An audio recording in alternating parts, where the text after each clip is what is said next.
Ici la voix maudite. Reactor online. Sensors online. Weapons online. All systems nominal. Bonjour à toutes et à tous, et bienvenue sur La Voix Maudite. Aujourd'hui, nous continuons notre exploration des mecs de la boîte de démarrage Alpha Strike. N'hésitez pas à rejoindre la cause en vous abonnant, en partageant, likant et commentant cet audio. Devenez vous aussi des émissaires de La Voix Maudite en nous aidant à porter loin notre passion commune. On se retrouve aujourd'hui pour commenter un châssis qui a permis une innovation majeure parmi les châssis de la sphère intérieure. Nous allons parler du Wasp. Comme d'habitude, nous commencerons par un bref aperçu de l'historique du mec, ainsi que de son équipement dans sa version classique. Nous poursuivrons par une analyse des deux figurines produites par Catalyst Game Labs. Et enfin, nous nous attaquerons à 4 profils jouables dans la version des règles d'Alpha Strike. Vous êtes sur La Voix Maudite, et bienvenue pour votre épisode de Mon mec à moi.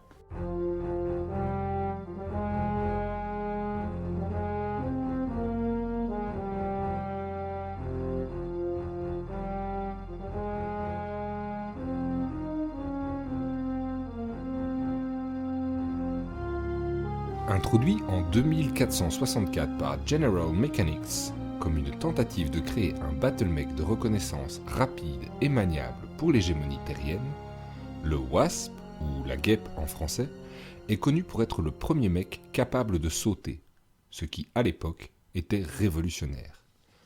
Le prototype Jump Jet, testé dans le Wasp, a mis plus d'une décennie à être perfectionné. La production de la version définitive du Wasp a commencé en 2471. Des siècles plus tard, il est toujours considéré comme un atout précieux pour le travail de reconnaissance et est l'un des mecs les plus nombreux qui existent. Les capacités de saut du Wasp ont inspiré de nouvelles techniques d'engagement aux MechWarriors. Lors de la bataille d'Imbros III en 2580, les MechWarriors ont pratiqué la manœuvre du coup de pied sauté. Après avoir effectué la manœuvre ne serait-ce qu'une seule fois, l'actionneur était tellement sollicité que tout coup de pied sauté ultérieur amputait immédiatement le bas de la jambe lors de l'impact. Dès lors, en 2610, presque tous les Wasp avaient été équipés de barres d'actionnement MMSR dans l'actionneur de la jambe inférieure. Le Wasp 1A classique a une vitesse au sol qui peut être considérée comme faible par rapport à de nombreux mecs légers modernes. Cela est cependant compensé par sa capacité de saut. Tout en portant des armes plus lourdes que les mecs comme le Locust, le Wasp n'engage généralement que d'autres mecs légers, utilisant ses capacités de saut pour éviter les conflits avec des ennemis plus gros. Le Wasp a également été utilisé dans le rôle de Raider en raison de sa capacité à frapper et à s'estomper sur un terrain accidenté. Après les terribles guerres de succession et la destruction de nombreux battlemechs, le Wasp restait le mec le plus nombreux devant le Locust et le Stinger. Plusieurs milliers étaient utilisés par toutes les grandes maisons et dans la périphérie, tandis qu'une centaine ou plus étaient construits chaque année à partir d'usines à travers l'espace connu. De nombreuses grandes maisons avaient des variantes de Wasp construites spécialement pour elles. La réintroduction de la Lost Tech a été utilisée pour mettre à jour l'ancienne conception avec des améliorations modernes. Ne nécessitant que des modifications mineures de leur chaîne de production, les nouveaux Wasp 3L plus mobiles et plus furtifs ont fait leur début fin juillet 3067. Le Wasp 1A n'a pas été conçu comme une unité de combat de ligne. Il transporte une charge utile d'armes légères destinée principalement à l'autodéfense contre d'autres mecs légers, et il n'est pas destiné à être utilisé pour engager des mecs plus lourds. L'arme principale est un laser moyen diverse optique type 2, porté dans le bras droit, soutenu par un lanceur Bical SRM2 dans la jambe gauche qui peut transporter 1 tonne de cartouches standard ou Inferno dans le torse gauche, ce qui le rend utile contre l'ennemi. Le mech est un bon moyen de dissuasion contre l'infanterie et les véhicules. Les 6 jump jets répartis entre les jambes gauche et droite du Wasp lui permettent de réaliser une distance de saut de 180 mètres et augmentent considérablement ses chances de survie. Ceci compense également la vitesse de croisière relativement lente de 66,5 km/h produite par son moteur à fusion de 4 tonnes. Les 10 dissipateurs de chaleur simples sont plus que suffisants pour le Wasp. Il peut en effet faire tirer ces deux systèmes d'armes en continu avec peu ou pas de problème, à moins que les jump jets n'aient été surutilisés. Les 3 tonnes de protection blindée sont moyennes pour un mech de la catégorie léger.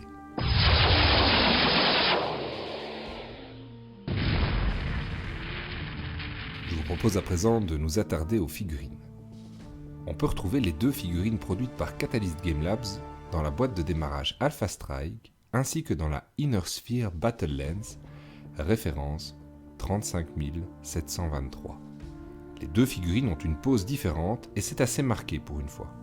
Les 2 figurines sont en train de courir, mais l'une tient son bras armé le long du corps comme si elle sprintait, tandis que l'autre a relevé son bras comme si elle s'apprêtait à faire feu tout en courant. Targeting.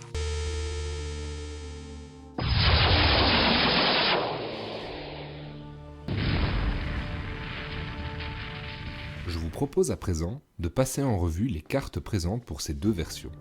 Vous pouvez retrouver ces 4 profils, ainsi que bien d'autres, sur Master Unit List. En termes de jeu, le Wasp est un mech qui a le rôle Scout. Cela se traduit par le fait qu'ils sont rapides, équipés de peu voire d'aucun blindage et sont très peu armés. À l'âge où de la technologie très avancée ou redécouverte est disponible, ils utilisent souvent de l'électronique avancée. Le Scout ne se risque au combat que s'il y est contraint et forcé, préférant servir de spotter ou de soutien pour d'autres mecs de sa force. Les 4 modèles que je vais vous présenter ont en commun le fait d'être des battle mechs de taille 1. Ce sont donc des mecs légers. Les 4 versions sont équipées de jump jet et ont donc une lettre J entre parenthèses à côté de leur valeur de mouvement. En termes de jeu, ils peuvent donc effectuer des sauts et être ainsi plus compliqués à toucher.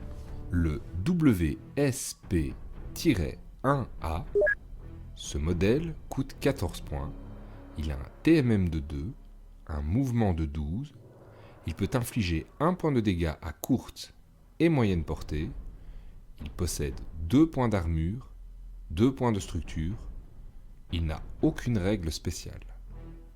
Il peut être joué à n'importe quelle période de la timeline de Battletech. C'est vraiment la version la plus basique du Wasp, et on voit bien que il n'a pas nécessairement de grosses capacités de dégâts et non plus une armure qui lui permettra de supporter de longs engagements. Voilà, c'est la première version, elle est jouable partout, c'est la base on va dire. Le WSP-1S, ce modèle coûte 15 points, il a un TMM de 2, un mouvement de 12, il peut infliger 2 dégâts à courte portée et 1 dégât à moyenne portée. Il possède 2 points d'armure, 2 points de structure, il a la règle spéciale aînée, c'est-à-dire qu'une unité avec cette capacité possède peu ou pas de munitions susceptibles d'exploser et ignore donc les coups critiques portés aux munitions. Cette version est jouable à partir de la période de l'invasion des clans, et c'est ce profil qui est celui qui est le plus prêt pour venir en soutien à d'autres mecs. Il ajoutera quelques points de dégâts pour achever un mec adverse qui est déjà bien endommagé. Le WSP-3W. Ce modèle coûte 10 points, un TMM de 2, un mouvement de 12, il peut infliger 2 dégâts à courte portée et c'est tout. Il possède 1 point d'armure et 2 points de structure. Comme son prédécesseur, il a la règle spéciale aînée et il est jouable à partir de la période de l'invasion des clans.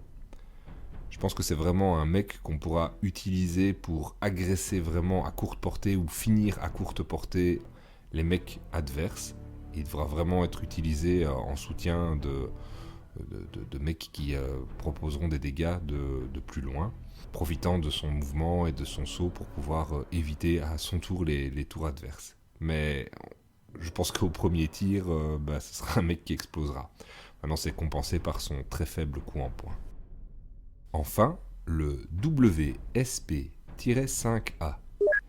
Ce modèle coûte 17 points, il a un TMM de 3, un mouvement de 16, il peut infliger un dégât à courte et moyenne portée, il possède 2 points d'armure et 1 point de structure. Il a la règle spéciale Case-2.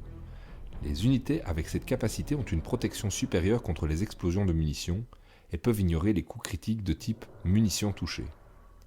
Cette version n'est jouable que pour les périodes de l'âge sombre et de l'île Clan. C'est vraiment une version qui va être idéale pour aller prendre des objectifs, parce qu'avec sa grande capacité de mouvement, sa capacité de saut et son TMM de 3, il va vraiment être très difficile à toucher, en tout cas à moyenne et longue portée pour la plupart des mecs qui affronteront votre force. Je pense que sa capacité spéciale est ici inutile, parce qu'avec un seul et unique point de structure, généralement quand vous prendrez ce point de structure, vous exploserez directement. Il n'y aura pas la possibilité d'utiliser cette capacité. C'est un peu dommage, mais c'est une des particularités dans la règle d'Alpha Strike.